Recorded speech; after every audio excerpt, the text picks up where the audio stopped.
me and honey dip. Whipping out Abels, no condiments. From Barranquilla, no argument. She going hard like a guy. Don't care what they say, hella fight, no. I'm chilling with babe with my eyes closed. Got the champagne with my blindfolds. I'm on your flight in Miami. Shopping and tripping with Moosey, the family. Dry tie when I dry down. Acting hella savage like I'm Randy. I'm on 1,000. Living my life like I don't get no hoots about plan B's. My life something like a Tahoe. Yours something like a Camry. Yeah.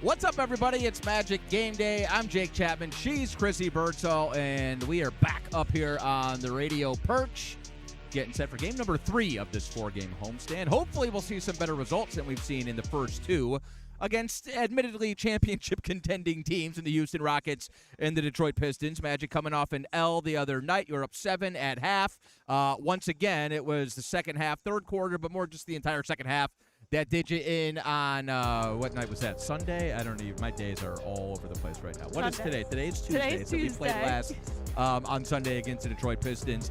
Tonight it's the Washington Wizards, and it's a little bit different of a challenge than you've had against the Houston Rockets and the Detroit Pistons. We'll get into that. Washington comes in second night of a back-to-back, 16-44 on the season, arguably the worst team in the league, and with a injury report about a mile long. Even the guys who are somewhat playing for Washington aren't playing tonight. So this is a game where the challenge, I think, is to respect your opponent, to get up for it, to execute, to not get loose with the basketball, to lock in for 48 minutes. And should that be the case, then I think you'll be looking at a dub at the end of the night, and then you can turn your attention to the Dallas Mavericks.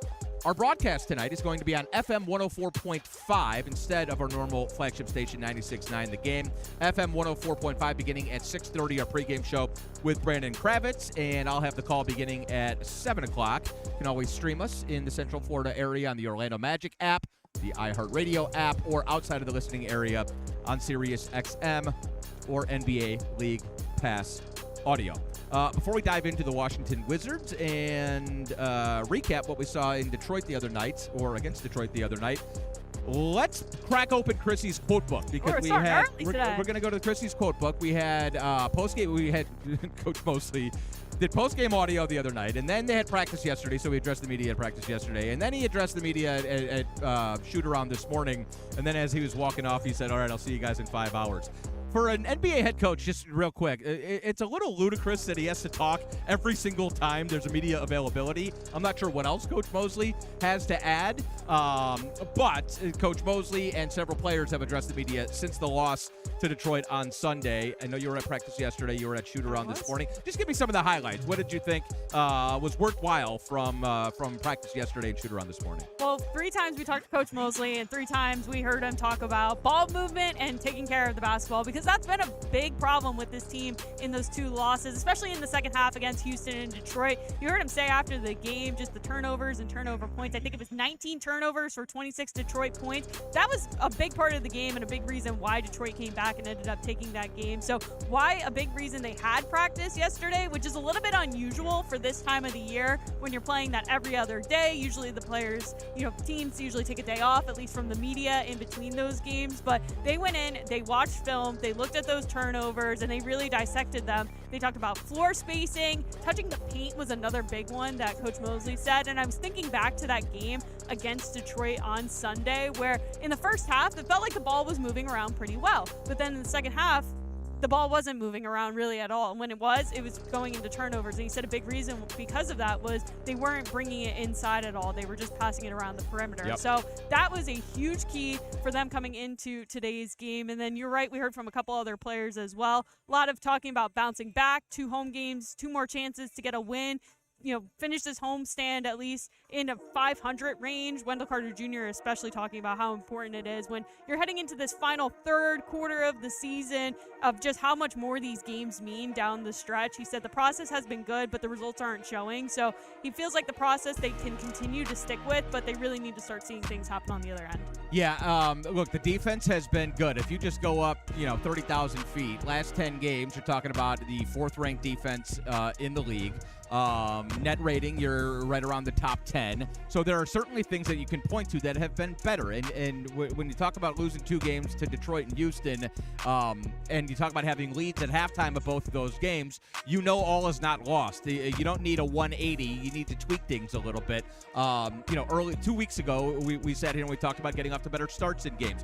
That has been rectified. And so you're getting there. And I do think for the first half of that game against Detroit, you saw what it can look like offensively. The ball movement and those paint touches are something that several teams struggle with. You're never going to play a perfect game offensively, and with us, because sometimes the perimeter shooting can come and go, I think it's really easy for the offense to fracture at times. But we know this team is at its best when it's moving the ball, but it's moving the ball with a purpose. Detroit ratcheted up the defense, to be sure, in the second half the other night, but I think guys either overpassed or just passed without really a purpose, generating those paint touches. And then I also think once that started going sideways, it breaks down and you end up in those 1 and 2 pass possessions. You got to kind of thread the needle, right? Like, you don't want to just toss the ball around the perimeter without any sort of a purpose, but you also need to make sure you're sharing the basketball and doing so in a clean way. You're not going to see very many 9-turnover games from Paolo Banchero, but you did the other night. Detroit does that to a lot of teams. As you shift your focus to the Washington Wizards tonight, and certainly it's a know your personnel game. They are the second youngest team in the league. Even guys who have a couple years under their belt are on the injury report tonight. Last time we saw this team, they have traded just about every veteran who played in that game away. But what you end up with is a team that is going to play free. They're going to try to junk the game up. They're going to try to get up and down on you, turn you over. They put the Rockets on the free throw line 28 times last night. So a clean game is what you need to play tonight. You got to be focused on the process. You got to execute. Hit a whole bunch of singles tonight instead of trying to hit the homer with those cross-court passes, passing into traffic. If you play a smart, clean basketball game tonight against this Wizards team, then I think you'll be sitting pretty at the end of the night. Yeah, I think that's going to be a big key. Washington's 8th in opponent turnover percentage, and we talked about how turnovers have been an issue. I think more than anything for the Magic, it's just sticking with what works. And you talked about kind of what those adjustments that Detroit made, especially on the defensive end of the floor. And there was some conversation between the players and the coaches of what really did Detroit do or didn't do that changed the pace of the game in that second half. And Coach Mosley said it came down to effort, that they just upped their effort a little bit. And Wendell Carter Jr. said that, it doesn't matter what it is, that they can't get out hustled and anything. So I think for the Magic, they come out and today, it's a good opportunity to get a bounce back win. You're at home, of course. You want to try and right the wrongs of being home. Trying to get those wins at home are so important. Protecting home court is always a huge thing for this team. So I think it's a good opportunity for this team to get a bit of a bounce back, but they have to start off strong like they have been doing. That's been something that a month ago was a bit of an issue, but now has been a lot better. Now it's continuing that through the second half of the game. It's going back to the adjustments conversation and the communication conversation. Coach Mosley said, remember my favorite Mosleyism from a couple weeks ago? Communication is not always confrontation. Yes. And so, yeah, guys are frustrated. The coaches are frustrated. And post-game, you're going to get raw emotion from guys. But if you think that those conversations aren't being had, like, on another level, like times 100 within the huddle and within the locker room, if you think that the only time Coach Mosley and Paolo Banchero addresses what happened in the second half of the Pistons game is in the media room, right, when Jason Beatty asks the question, then you just don't understand exactly the level that we're talking about. These guys become like family, and yes, things can splinter, and when you're not playing up to expectations, everybody's going to be frustrated, and so you're going to see and hear that. But I think the bottom line is you lose a couple games against a really tough team. Come out tonight, take care of business. Vegas, and then hopefully you're able to do the same against Dallas. That's a 2-2 homestand, and then you head out on the road for what will be a really tough back-to-back this weekend.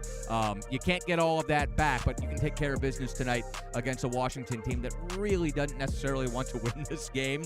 They're just trying to get some good work in. And then it's amazing what one or a couple wins can do for communication and for adjustments and all of those conversations. You're a 500 team since Franz Wagner went down. Right. And, I mean, literally, like, you were 14-10 that day when he got injured on December 7th, I believe it was, in New York City. That was 3 months ago now. And if you win tonight, you'll be 4 games above 500, just like you were that day. So, essentially, you have been treading water the entire season. Right? I mean, and if I told you before the year that Franz was going to miss the entire year, you'd probably be projected to be about a 500 team. Right. So all is not lost. And I know that was a really frustrating loss. And the last 2 are games that you feel like you let get away. Win tonight, get back 4 games above 500 with 22 games remaining. And I think you'll feel like everything is still in front of you. That's kind of my positive spin on it. I don't know. Losing to the Pistons, 44 other teams have done that this year. Like that's not the one that's going to make me question everything. That's a really difficult team that you lost to the other night. Yeah, and I think it makes this game so much more important. But when you look at these teams, you look at where the Magic is. A quick address to Magic Twitter. The sky is not falling. It is 2 losses. There's still plenty of season. Yes, the season is winding down. These games get a little bit more important. But I think this team knows that better than anybody. And you look at this Washington team, and you talked about it, Jake. This is a very different Washington team than when you played them in January, and a very different team than when you played them all the way back in November. There's a lot of moving pieces to this team, a lot of injuries. The injury list is like a laundry list at this point. I think I can tell you more players that are off of the team right now than the ones that are actually going to be playing tonight. But that's the thing about this team is it's a young team, it's a fast team. We don't really know what we're going to expect from them just with all of the moving parts. So you mentioned it's KYP night. Can't overlook anybody on this team. They have to come out. They have to start strong. Jonathan Isaac said it, that you can't overlook anybody on this team. You just have to go out, do your thing on both ends of the floor. Try and get a nice, easy, clean win. I know we've talked about that in the past where a lot of these wins have been close, but this is a good opportunity to make a little bit of a statement, show you're getting back on track. It'll be Jalen's 3rd game back off injury. Definitely looked a bit better the other night than he did against Houston. 14 points, but he was 4 of 17 from the field and 4 of 13 from 3-point range in that game against the Pistons. And he has a new do. What did he tell you about bald Jalen Suggs? Yes, he has shaved off the head. We did notice that when he was warming up the other day against the Pistons. And there was a few reasons that he gave.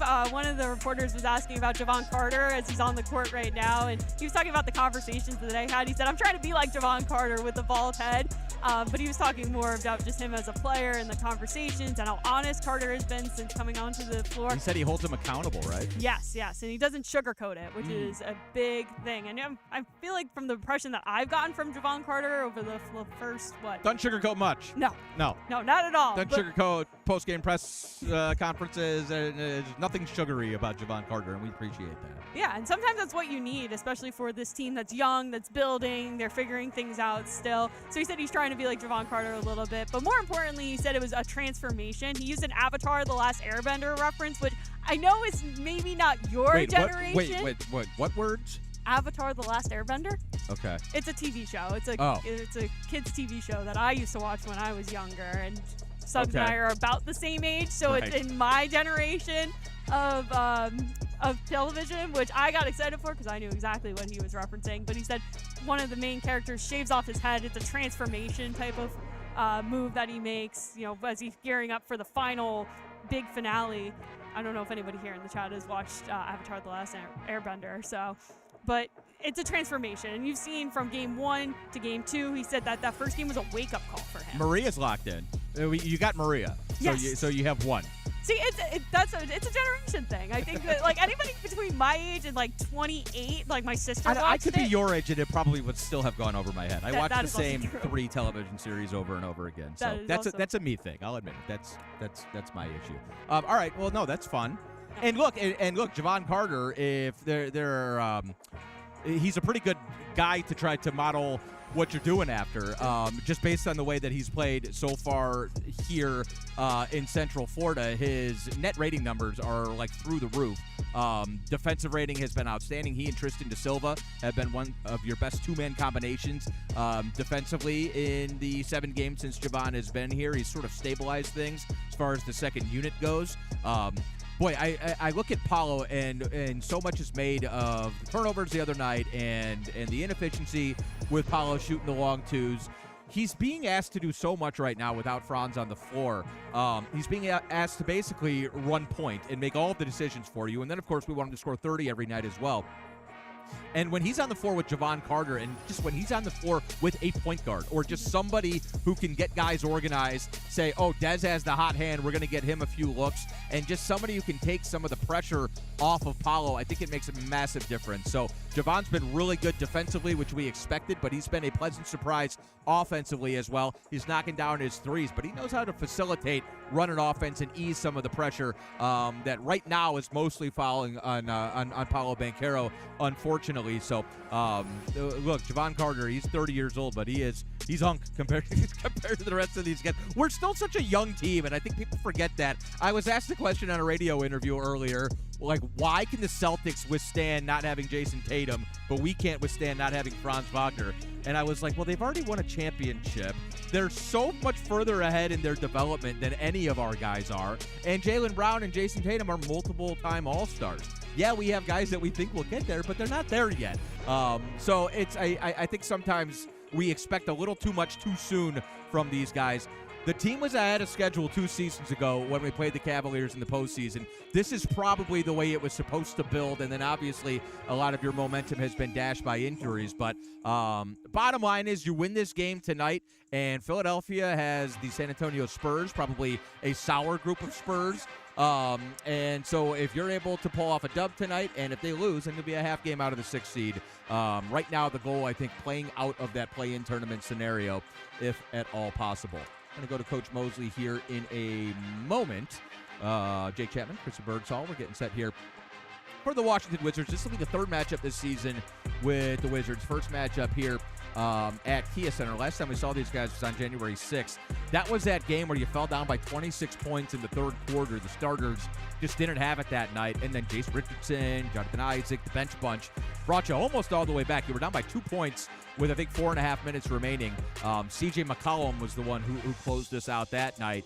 He is now in Atlanta. Marvin Bagley came off the bench that night. He doesn't play for them anymore. Chris Middleton was in the starting lineup that night. He doesn't play for them anymore. Alex Sarr, their second-year center, played very well that night. His season is probably done, or at the very least, he'll be reevaluated towards the end of the month of March. He's got an injury, so it is a skeleton crew tonight for the Washington Wizards. A very, very young skeleton crew, but certainly it's a group that you're not very familiar as you look down the roster. Can you say this guy's name for me? Koulibaly. What? Koulibaly. Yeah, there you go. Good. The first name? Yeah, we're gonna go with Koulibaly. Yeah, Koulibaly. That's good. That's good. He's good. He's a good player, but it's a mouthful. He's the only guy that started in both games that the Magic saw them in, so he's going to be the one consistent on this team when they play him. And he played pretty good both times, was over double-digit scoring in both games, was pretty efficient from the floor. At least in that second game, he played a lot better.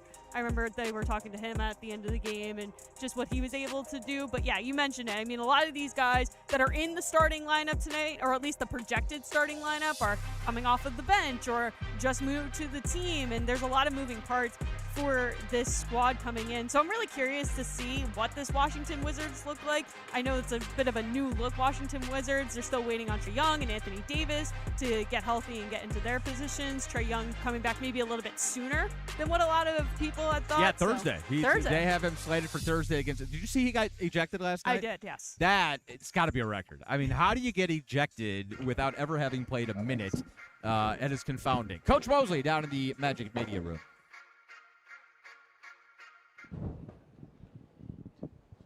Coach, we talked the last couple days about, offensive things. Defensively, what do you want to see out of your group, to start the game tonight and set the tone against the Wizards? Yeah, I think our defensive pressure, on their guards, making them uncomfortable from the beginning of the game. I think that's very key. Being able to rebound the basketball, we're going to keep hitting home on that. Being able to guard the ball, defend the pick and roll the right way, and then being able to finish possessions off. AB was ruled out a little bit ago. Do you expect this to be a short-term thing or a long-term thing? We're going to keep seeing how he responds to the treatment that he gets with our staff. Although he didn't win Player of the Month, Des was nominated for Player of the Month in the month of February. Just what did you see from him over the course of the month? He's just leading us. His level of aggression, both sides of the ball, I think it was very important. You know, when he's aggressive and he's attacking, stepping into a shot, but also playmaking, it's just a big key for us. I think that's what we've seen over the last month for him. Coach, what does this team being in so many competitive games this season, despite the injuries to key players, say about the resiliency and competitiveness to you? And does that kind of define an aspect of where this season's at for you? You know, I think it's always been next man up, because we've dealt with injuries over time. You know, that's never an excuse, and the guys need to understand that. So whoever is called on to play the game, they need to play the way we need to play, and that's hard-nosed defense, sharing the ball offensively, getting out, pushing the pace, but just not making excuses for anything that's going on. And our guys have shown that. To your point, no matter what's happening, we're going to continue to fight throughout the game. And what are the challenges to kind of building a new offensive foundation with Desmond Bain coming in and him being available every game, but then, like we just said, some of the key starters, just like the last few seasons, not being available? What are the challenges going into just building that offensive foundation continuity that you kind of want to see on a night-to-night basis? Yeah, I think I think it turns more into just the ability to understand the triggers within the game, what's happening, who's where on the floor, and what we're trying to accomplish. It changes depending on who guys are. I think, but you also get an opportunity to see guys advance their game within the system, because they're asked to do more, a little bit more. And then when guys come back in, some guys we may have to scale it back some, but it's constant conversation with guys, understanding exactly what we need in each moment, and these guys have found a way to step up in those moments. Coach, 29 points off turnovers for the Wizards last time you faced off. What adjustments are we going to be able to see tonight against this Wizards squad that looks a bit different from last time? Yeah, their style of play is the same. They're going to try to turn you over, get out in transition, shoot threes, attack the basket. They do a great job of sharing it. So we've got to do a better job of taking care of the basketball, to your point of the last game, us turning it over. Again, guarding their guys, making sure we keep them in front. And I just think that us finishing possessions off is going to be key. But the main point is that we take care of the basketball to get great quality looks each time down the floor. Jamal, I believe Bub Carrington had a workout here 2 years ago before his draft. Now I'm asking about one of many, many workouts that you've attended here. But is there anything that you recall from that interaction and that pre-draft process as it relates to him and specifically? Yeah, I'm not sure what I had for dinner last night, but 2 years ago and Bub working out, like, I've always been a fan of his, whether it was a workout or not, the way he plays, his demeanor, his confidence. And I've said this before, being a Baltimore kid, he has a level of toughness about him. He's got a way in which he plays the game that there's joy to him. And I think that's very rare. And I know I said this before, when he lost his father and he was able to, play the game, that just being able to have that resiliency about him, I think that's just something that says a lot about the kid. Thank you. Thank you. Appreciate it. All right, there he is, Jamal Mosley, Jake Chapman, Chrissy Birdsall here with you. We are up on the radio deck getting set for the Washington Wizards tonight. I believe that last question was about Bub Carrington. I'm with him. Bub is, going back to his time in Pittsburgh, I was like, that's my type of player. He's a dog. I love the fact that he played all 82 games last year for a terrible Washington team, and this will be the 61st game played so far this season on a terrible Washington team for Bub Carrington. He don't miss games, and it's time to and we talked real quickly before we heard from Coach Mosley about Trae Young and about Anthony Davis, the contrast. And credit Trae Young. He's coming back. He's got a new home. He's going to try to ingratiate himself to the Washington crowd, and he's going to try to get at least a feel for his new teammates, regardless of how many of them may be there next year. Anthony Davis, I don't think intends to ever play a game in a Washington Wizards uniform, and he's got like a finger injury that dollars to donuts will keep him out for the rest of the year. So the contrast there, and then the contrast between Anthony Davis and the way his career has developed, and Bub Carrington, who's scraping and clawing for every minute that he has, and it would probably take a broken leg for that guy to miss an NBA game. I just think it's kind of interesting. Give me 10 Bub Carringtons on my team all day long. All right, anything else that jumped out? I don't know if you got it into Chrissy's quote book, but we can do like a metaphorical Chrissy's quote book from what Coach Mosley just said. Yeah, I think there was two big things that I Oh, took there away it is. There's from your it. quote book. Yeah, You got it open. yeah, Wow. I was Taking notes and always everything. taking notes over here. Star. Talking about the defense, though, specifically getting the pressure up early. We talked about with all these changes. You have Bub Carrington, Trey Johnson in the starting lineup. So these are two guys that don't have a lot of starting experience. So I expect the Magic's defense at least to put the pressure up. And the defense has been something that's been really good. But something Coach Mosley said is they got to finish out possessions, and that was a big problem against Detroit the other night. They had 16 extra shots in that game. Yes. 14 offensive rebounds, 12 offensive second chance points on those offensive rebounds. And remember, even in that first half, despite how poorly Detroit's three-point shooting was, they kept themselves in the game because of how many extra possessions that they had. So for the Magic, at least on defense, it's got to be a lot of forcing one-and-dones, and I think there's a good opportunity to do that because of the injuries to Washington. It could be likely we'll see Julian Reese in the starting lineup. Yeah. We saw him yesterday get his first career NBA start, first career NBA game, I believe, It was. as well. So when you think about that guy matching up against Wendell Carter Jr., I think that's a really good opportunity for, I don't see Luis Rosario here in the chat, but double-double Dell to at least get his board. Dell. I know. Where's Lewis? I think you're right. I think look, they're the worst rebounding team in the league, and then they brought in Julian Reese. Now, I will say this. They brought in Julian Reese just to rebound, and he grabbed 4 rebounds last night against Houston, so not off to a great start in 28 minutes. He fouled out as well. Angel's brother, so obviously there's a lot of intrigue on both sides of the front line here tonight, but they call him Juju. I got all kinds of stuff on Julian Reese, but he was signed 48 hours ago to a 10-day contract, and then he started last night and played 28 minutes. And then also Tristan Vukovic started last night. So did Vukcevic is the way to say his name. So did Keyshawn George. Those guys are on the injury report for tonight. So I fully expect Julian Reese to start. They need to make other changes to the starting lineup. Somebody's going to have to slide in for Keyshawn George. Probably Will Riley, the rookie, is my best guess. But Washington's injury report, Anthony Davis is out with a left finger sprain. Must be a very, very painful left finger sprain. You ever jam a finger? That hurts. I've done it in basketball. Yeah, I don't make $50 million to play 82 games a year. Keyshawn George, left elbow sprain. Played last night. Very good second-year player. He's going to sit this one out tonight. Anthony Gill is out, the veteran. He's ill. D'Angelo Russell not with the team. Probably won't show up with the team rest of the year. Alex Sarr's got a hamstring strain. Tristan Vukcevic, left thigh contusion. That's a Charlie horse, okay? That is a Charlie horse. And he's going to sit out tonight with that one. Jameer Watkins, who played last night, he was the one who got in the middle of all of the beef with Tari Eason that brought Trae Young off the bench, is out tonight with a left ankle, foot sprain. So I don't know if that means they're both sprained or if the sprain is somewhere between the left ankle and the left foot, but he's out. And then Cam Whitmore, very serious injury, a deep vein thrombosis in his right shoulder. That is nothing to joke about. So we're wishing Cam Whitmore certainly healthy recovery and hope to have that young man back on the floor sooner than later. And then Trae Young, as we mentioned, right knee MCL sprain, quad contusion. That just took me like 5 minutes to go through all of that. Trae, though, they have said, and I just talked to Dave Johnson, the radio play-by-play, they're not backing off it at all. Thursday, he's going to make his debut in a Wizards uniform. So at the very least, as Wizards fans try to hang in there down the stretch, they've got something to sort of hang their hat on as Trae Young makes his debut in a Washington uniform. I guess it makes sense why he would start at a home game, but I kind of felt that maybe they wanted to skip this away game here at the Kia Center. Like maybe he has like ghosts of the Kia Center from his time in Atlanta.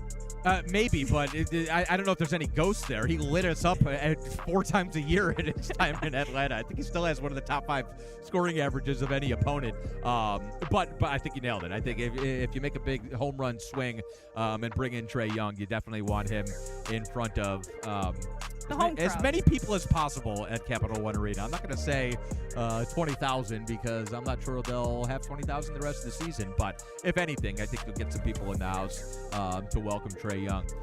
Yeah, and then when you look at the Magic injury report, we did hear from Coach Mosley that no Anthony Black. He said that this morning that he probably wasn't going to play. He didn't really do anything in shoot around, Coach Mosley said, and this is the second straight game that Anthony Black has missed. And we talked about this last time of just how much the rotations have had to change with other players' injuries, but then you lose a guy like Anthony Black, a big defensive guy as well, and you said that starting lineup going into the other day's game on Sunday, they played, like 11 minutes together going into that game. So they have a little bit more time to get used to one another, but still, this is a lineup that is going to have to get used to each other very quickly, depending on Anthony Black's status going forward. And just getting used to playing with one another is going to be really important as well. Yeah, I was the starting lineup. This starting lineup has a really good defensive. They've now played 28 minutes together. It was 11 heading into the game the other night. They more than doubled up. They played 17 whole minutes together the other night, which is crazy for it to be March, and you've got to have a starting line. And part of it is because Anthony Black has played so many minutes all season long that you just haven't had a whole bunch of variance as far as the starting lineup has gone, and as far as bench guys playing with starters. But so you've now played 28 minutes with this starting five together with Desmond Bain, Tristan Da Silva, Paulo Wendell, and Jalen. And the defensive rating for that group is 100 points per 100 possessions, which is roughly giving up 100 points per game. It's around 100 possessions in an NBA game, or at least in one of our NBA games. So the bottom line is this group can defend. And so you should come out tonight. You should put the hammer down defensively, work the offense. It may be kind of fractured, but you just want to make sure that you're not giving the game away, not giving the ball away. You want to be safe offensively and clean, but defensively, it feels like you should be able to dominate early on in this game. Hopefully, you're able to build up a big lead, and then again, you don't take your foot off the pedal at that point. But then maybe you can just sort of get some work in the rest of the way. Yeah, and the defense is something we talked about before that's been a bit of a strong suit, at least post All-Star break. Wendell Carter Jr., Jonathan Isaac saying that they can feel it in the lineup. Yeah. But yeah, you look ahead this March. I did see a Facebook comment over here saying play Goga Bataze as he's on the court. He was doing his warm-up before. I think he's actually sitting down right now. And Mosley said this earlier today that these guys are going to get a lot of opportunities in March with the amount of back-to-backs they have coming up, with the amount of double games. We said 17 games in March. They got 16 starting tonight coming up. So there's a lot of opportunities for these guys to play and defensively get that strength going, getting used to one another on offense, and tonight's going to be a good start for that. That's a good point, and we'll leave you with this. Coach Mosley also said after the game the other night that for the bench bunch, and second unit's been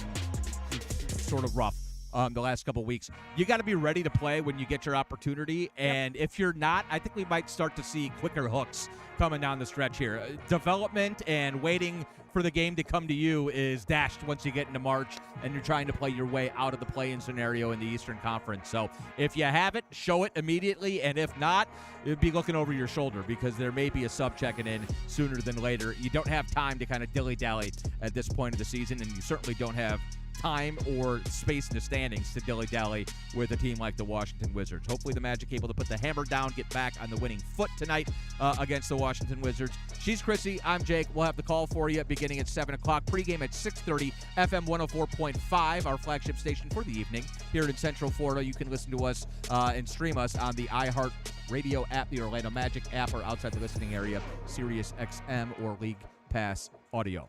That's going to do it for us. We'll send you down to the floor. Talk to you again on Thursday with Dallas in town. Till then, go Magic.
Caribbean honey dip, whipping out Abels, no condiments, from Barranquilla, no argument, she going hard like a gallo, don't care what they say, hella fight, no, I'm chilling with babe with my eyes closed, got the champagne with my blindfolds, I'm on your flight in Miami, shopping and tripping with Moosey the family, drop top when I drop down, acting hella savage like I'm Randy, I'm on 1,000, living my life like I don't get no hoots about plan B's, my life something like a Tahoe, yours something like a Camry, yeah.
Give the people what they want, cause I got it. I ain't lying. Locked in, I do it just for profit. I ain't lying. Love it how I break it down just like that. I ain't lying. Love it how I run the town just like that. I ain't lying. Love it how I break it down just like that. I ain't lying. Love it how I run the town just like that. I ain't lying. Who said they could top me? Step in the place, I steal the show. Said they had been checking for me, ain't never seen my type before. Love to see me coming, but my haters might just shed a tear. Cause when I put that hammer down, I bet you this. What's up, guys? Welcome to Courtside Countdown, presented by Hard Rock Bet. I'm your host, Kendra Douglas, the team reporter for the Orlando Magic, and thank you guys so much for joining me here tonight. The Magic are going to get ready to take on the Washington Wizards. Game 3 of a 4-game homestand. You can watch the pregame show with Dante Marcatelli and the crew on Magic Live, the pregame show beginning at 6:30, with tonight's game tipping off at 7 p.m. As always, continue to make comments, and I'm reading through your comments now. I'm going through them, so don't worry. I see everything that you guys are all saying.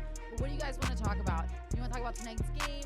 I want to hear who you're looking forward to and seeing playing tonight. I want to hear how this team should come out against this Wizard squad, a Wizard squad that only has 8 players available for tonight's game, I might add. So it's gonna be a great opportunity for this Magic squad to get back into the win column here at the Kia Center. Now, as always, we will have to recap the other game that just happened on Sunday against the Detroit Pistons. It was a tough game against the #1 team in the East. You know that this Detroit squad, they're going to come in and they're going to continue to show why they are the best. So that's going to be the big one. But I love a comment. Katie in the house. Yes, in the house, here to bring all the good vibes to you guys.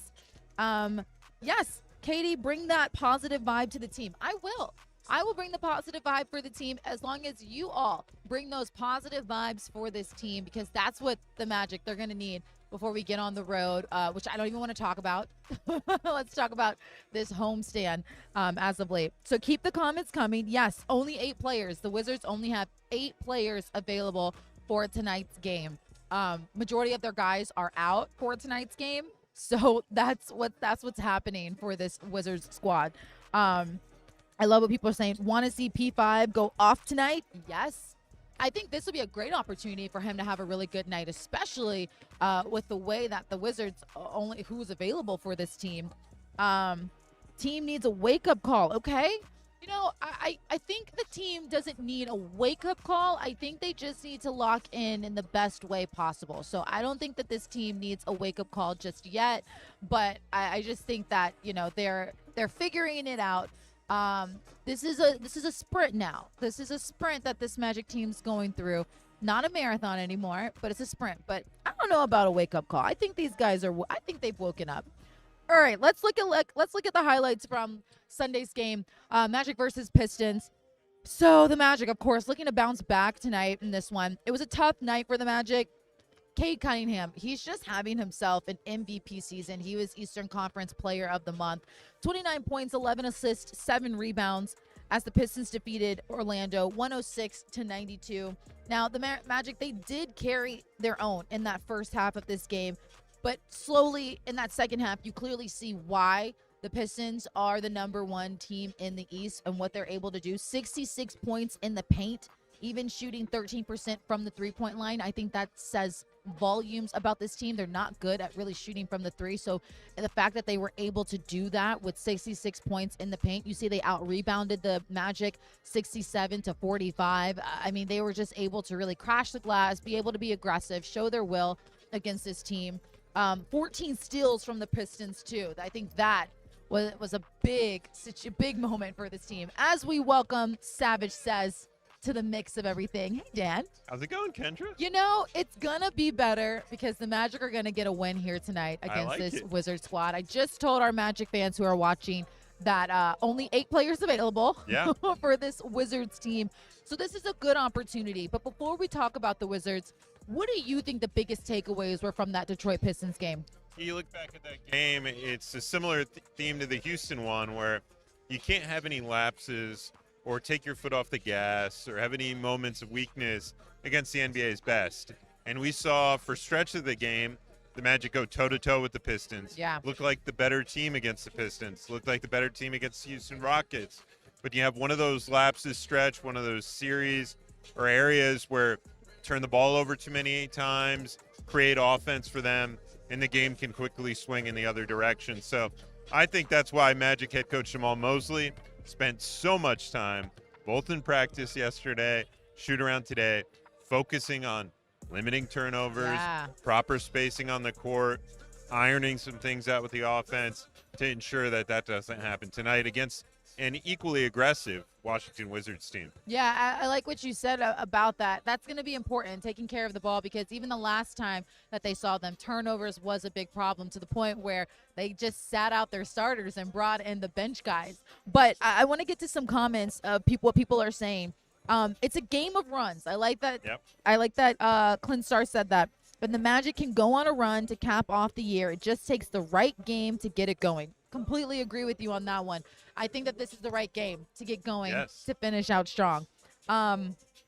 So the Pistons aren't going anywhere in their postseason with that abysmal three-point performance. I don't know. I also said 66 from the paint. So I think the Pistons have definitely found a way to prove why they are a good team in the East. Look, if you bring it defensively every night, it's proven, the Pistons have proven it, that you can generate offense through your defense, and you could be effective at getting to the rack, getting to the free throw line, and really capitalizing. So they're, not one of the best three-point shooting teams in the NBA, but at the same time, they're so effective down low, so effective defensively, that they sit atop the Eastern Conference. So whether that'll translate into the postseason, when every other team tends to step up their defensive game, remains to be seen. But in terms of regular season success, they go right up against anyone. They sure do. It's crazy what they're able to do.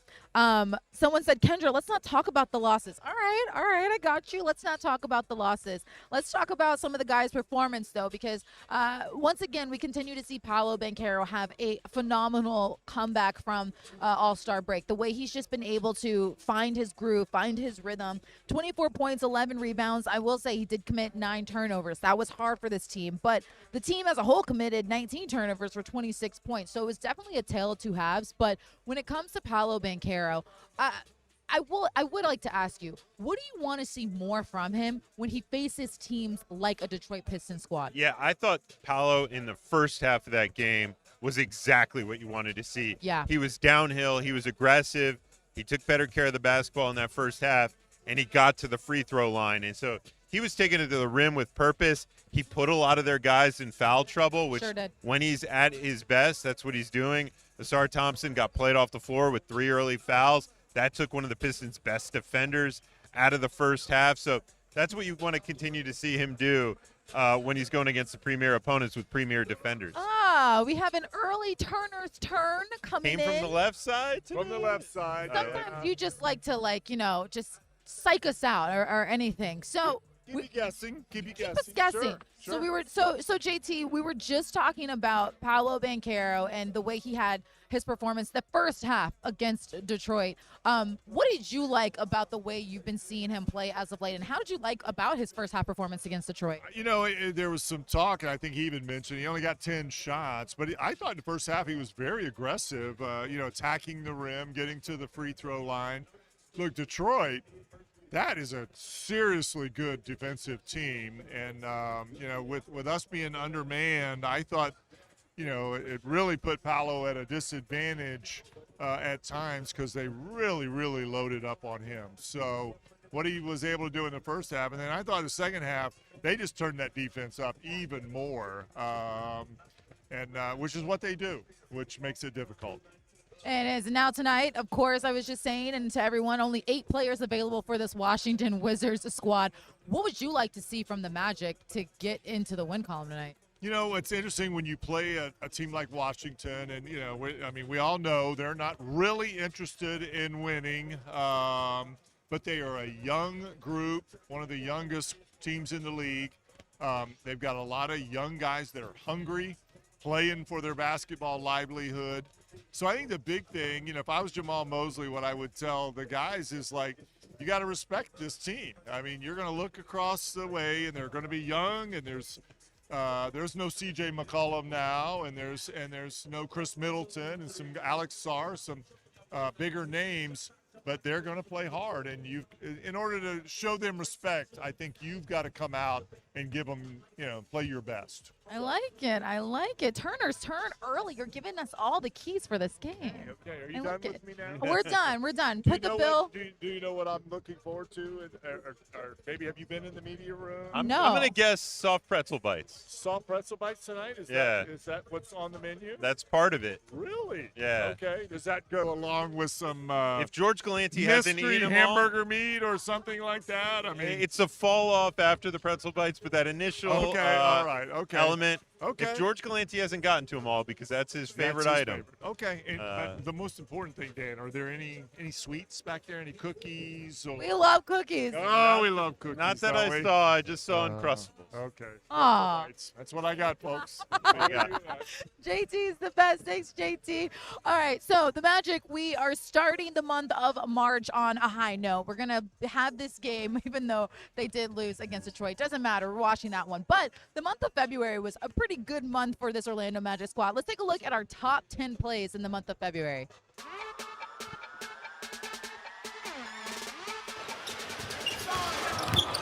Rocket pass, no! To the cup. The ball is moving, finding energy, and being rewarded.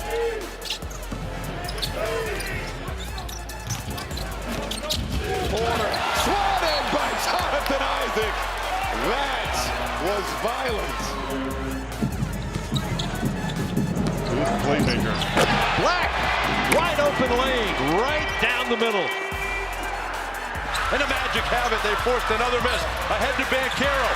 Races ahead of the pack and hammers it through. What a great outlet right there. 2-on-2. Porter to Sims. Blocked. Suggs got up.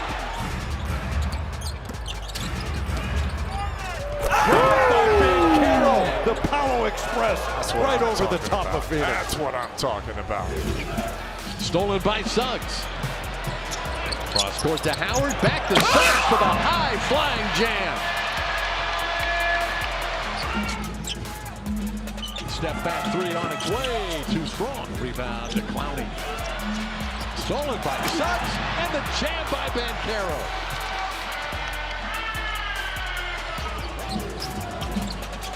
And Suggs with the steal. He scoops it up and he heads for the big-time whirling jam. That'll get the crowd going here on a Thursday night. He'll drive, pull up, jumper up, that one short, fought for by Black. He has it, Carter has it, put back up and in. Wendell Carter Jr., have yourself a night. Oh, those were some good plays for the month of February. Dan, which one was your favorite? I mean, you were with me in LA. The energy created by that win was something special. It was a special locker room afterwards, special press conference room afterwards. And the vibes were high, both on the bus ride back and on the plane the next day. So that's going to be my favorite because there's a lot of positive memories associated with that. I completely agree with you. The Magic going 3-1 on that West Coast road trip was probably the highlight of it all, to finish that with a win against the Lakers and now 4 straight wins against the Lakers. So that's a big one, too, for the Magic. I want to get to some of y'all's comments because you guys are saying some crazy things, and I want to address them. So one comment says, how come you guys never have JT have a seat? That's because, and this is also going to be my great promotion for this, JT is going to be on Magic Live, the pregame show, and calling the game. He is just an addition to this amazing online show that we give to you guys. But the man is booked and busy. My guy is booked and busy, but you can watch him tonight at 6:30 p.m. when Magic Live, the pregame show, gives you your coverage for tonight's game on FanDuel Sports Network. And then you can listen to JT at 7 p.m. when he is helping David Still call tonight's game. You like how I did that? JT does need a window to eat. He does. He needs a window to eat those pretzel bites. So, Exactly. yes, he does need a – but, no, that's my guy right there. More comments. I love what you guys are saying right now. Oh, Knowles. Hi, Kendra. We are here in section 108. I'm looking at 108. Okay. Oh, hi. Love that. Love that. Love the Magic fans who are here in the building. That's awesome. That's so cool that you guys are here watching us. Love that. Keep it going. Keep it going. Someone said today we need to win and we need to do better at our 3-point shots. I agree. And I don't think that's a topic that the Magic wouldn't say either. But what I will say is to counter that, what I love is how the Magic have continued to find Desmond Bane open and how he's continued to have a really, really good February leading into March. I honestly thought he could have gotten February's Player of the Month. No question about it. I think he made a case. Actually, I think he should have been Player of the Month for the Eastern Conference for the month of February. But, came up a little short, but definitely it was worthy of it. I think when you look at Desmond Bane as a whole, he's been so effective, both as a three-point shooter and going to the rack, and he's really impressed me with his ability to get tough finishes around the rim. So love what I'm seeing out of Desmond Bane. And while you may want to see the three-point shot, improve, and against teams like Detroit, you absolutely need that.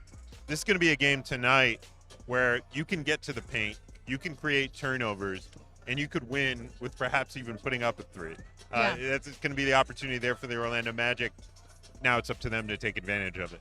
I completely agree with you on that one. As you are watching Courtside Countdown presented by Hard Rock Bet. Oh, okay, you can't just do that. Desmond Bane possibly coming in. Maybe we'll grab him. Maybe we'll grab him real quick. Yeah. We'll see if we can. As you're watching Courtside Countdown presented by Hard Rock Bet, Kendra Douglas Savage says getting you ready for tonight's game as well. Paolo Banchero just finished warming up. Desmond Bane just finished warming up. They're signing autographs to kids right now. So a good amount of energy here at the Kia Center. And I'm excited because I think tonight's game is going to be a good one. But let's talk about the last time this team played the Washington Wizards because it was a tough one. Yeah. No, it's a game that came down to turnovers again, and that's how the Wizards can flip a game. They're going to play at a frenetic pace. They know how to put up points. With that being said, they also know how to give up points, and they also know how to give up the basketball. So to me, the game's going to be decided at what pace the Magic decide to play at.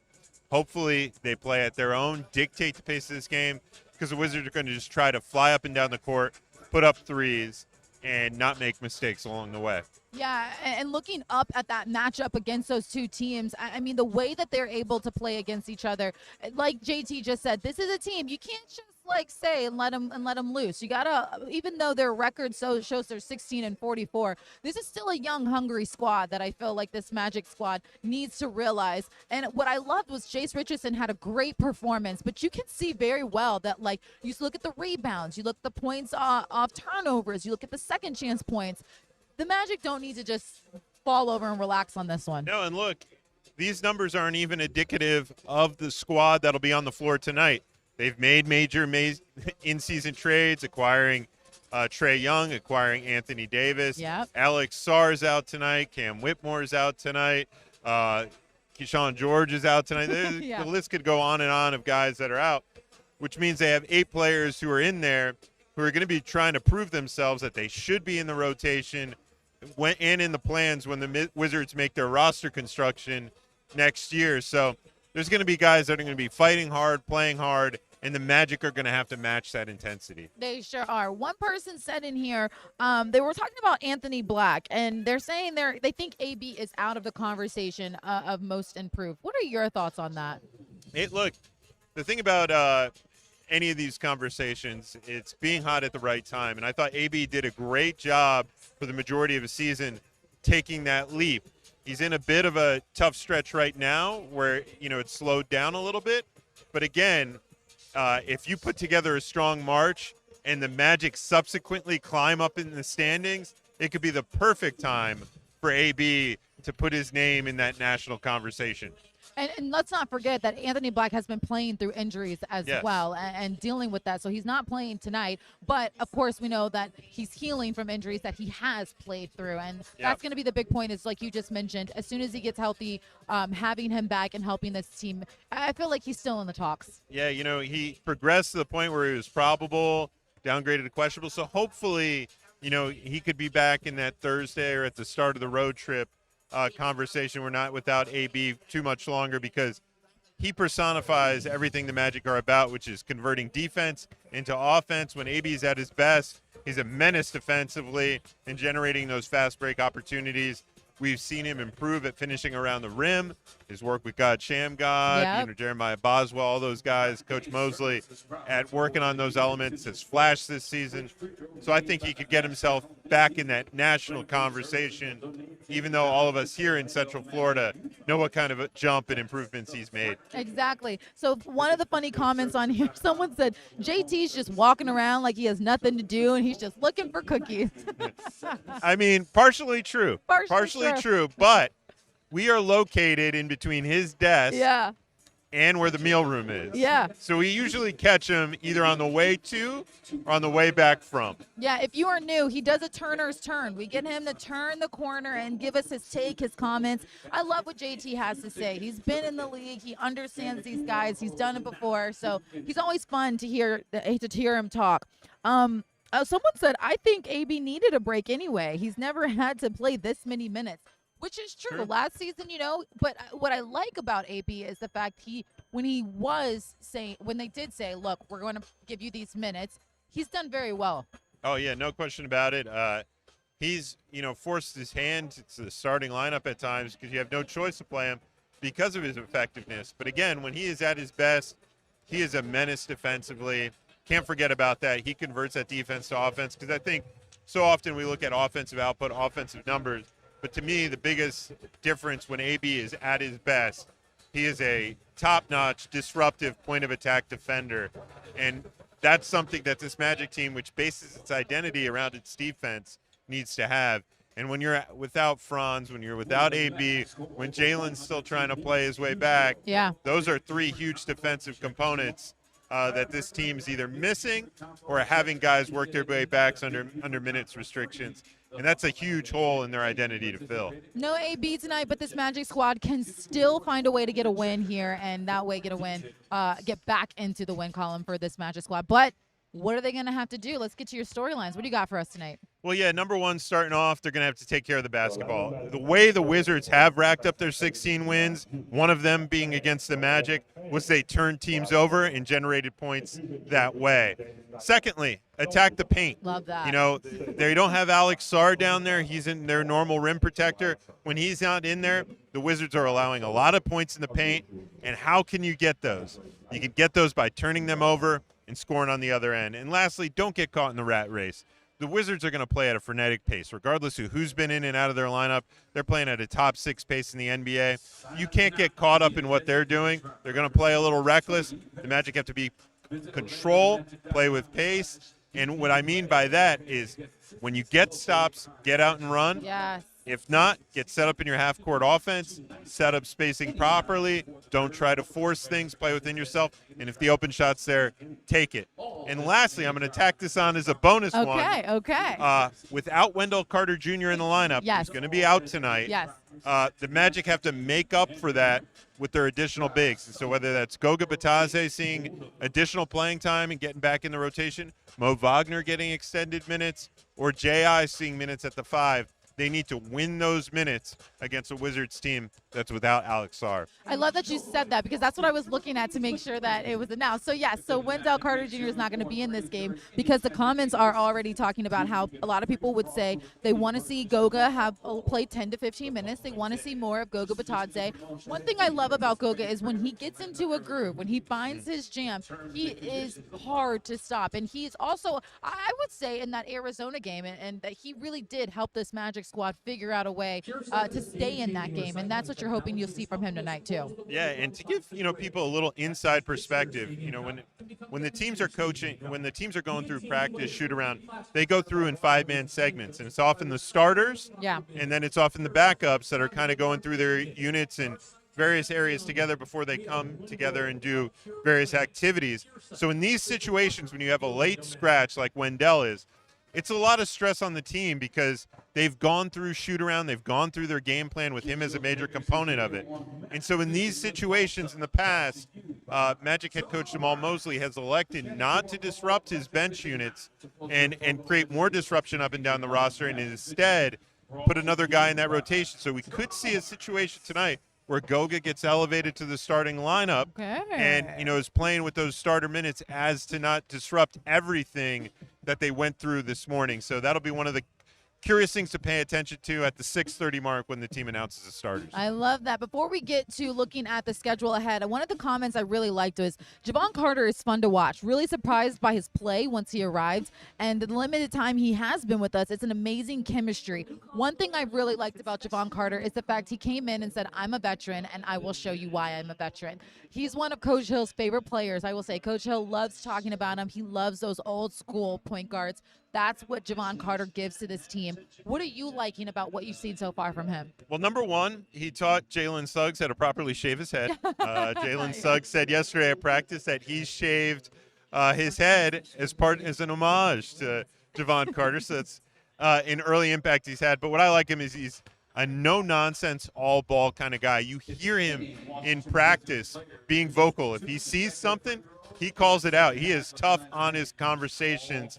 And I think that's the type of veteran leader that this team was kind of missing. Well, they have good veteran leadership. That kind of vocalness, tough love is just something that Javon brings. It's natural to him. And so I think he brings a new, unique element to the team. And that's only going to grow as he gets more and more comfortable with these guys and continue as an on-court impact with them as well. I completely agree with you on that one. It's interesting, too, the way that even if he's not scoring, he's facilitating and finding a way to still make himself known on that stat sheet and helping out this squad. All right, Dan, let's look at the schedule ahead because the Magic, they still have one more game. There's going to be more road games on here, Kendra. I don't like that. I know. One more game in this 4-game homestand when Dallas comes to town. That's going to be a good one because you're going to have like 5 guys who are Duke stars. So that's going to be a battle of the Dukies versus Dallas. Then you head to Minnesota, and then you're at Milwaukee. That's going to be a back-to-back situation. At 8 That could be p.m. interesting now because they're could. talking about Giannis coming back and playing. Yep. So he just had a double-double in his last game, too. They lost in that game, but still, Giannis is back, and I think he's someone who the Milwaukee Bucks are trying to keep them there, and he's trying to say, well, if y'all trying to keep me, we got to make a run. Yep. Yeah. So that's going to be interesting to see how they treat his minutes the rest of the season. So will he be back for that game? You know, in terms of will he be on the court? That'll be interesting to see. How many minutes will he get? Yeah. All things to keep an eye on ahead of a pivotal game against another Eastern Conference foe who's going to be tougher than their record looks. Yeah, it sure is. But that'll do it for us on Courtside Countdown, presented by Hard Rock Bet. Kendra Douglas, Savage says, thank you guys so much for joining us here tonight. The Magic will be taking on the Washington Wizards at 7 p.m., but you can lock in to FanDuel Sports Network to catch Dante, Marcatelli, and the crew on Magic Live, the pregame show. Thank you guys so much for watching, and we will see you in a couple days.